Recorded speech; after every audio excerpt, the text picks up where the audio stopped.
I'm not a dad. I'm 48. My grandmother's 92. And she's like, you'd be such a great dad. I'm like, yeah, you say that.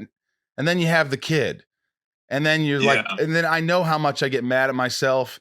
And I'm like, God, I'm a terrible father and I'm this. And then I can't, my depression, I can't sink any lower. I can't do it, Ernie. I can't do that to myself. I think, don't you have to be mentally prepared to have children? Well, I think it's the only thing that I ever wanted to do. People say, well, you want to be an actor. But as a kid, the only thing I wanted to do was to be a dad because I didn't have a dad. I don't know what relationship you have with your father, but I didn't have a dad. I didn't know my mom. So for me to get the chance to be a dad was like the ultimate, most important thing ever. See, that's So beautiful. I had to do it. It's not that you're better prepared, but I will say parenthood is not for everybody.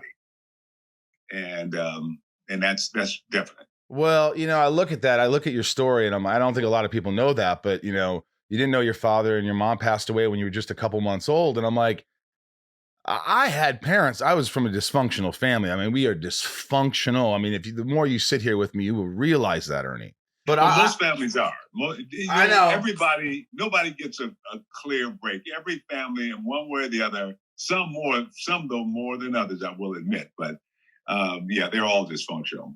But you said at a young age you were like, I want to be a dad. Was it because you was like, I didn't have a dad. I didn't know my mom. I want to have a family and create this atmosphere that I didn't have as a kid, and this is what I want to create. Some kind of like something you didn't have. Was that it? Yeah, I think as a kid, and because nobody knew who my father was, and so I would really young, I would kind of latch on to men and kind of hang around and hope they would kind of like me and want to be my dad. And then they would always say, get the hell away from me.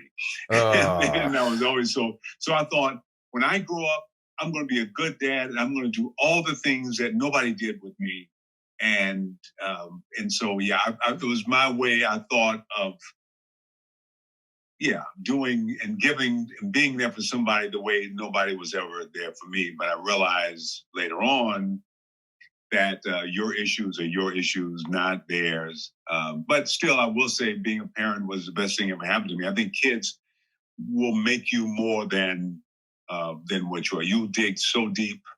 You go to places for your kids that you wouldn't even consider for yourself. There are things you could do that you kind of go, now, I mean, I can sleep outside, but my kid, no, I'm sorry. But you're level-headed though. Like I could just tell by talking to you for like a few minutes that, some of the roles you play are not so level-headed. And then some of the roles you play. So it's all over. I mean, you're an actor, you're a great actor. So, but then when you're a parent, how do you got to be the bad cop sometimes. You got to be like my dad, I'd rather him smack me in the back than yell at me. His voice was so powerful, like, don't ever let me tell you that again.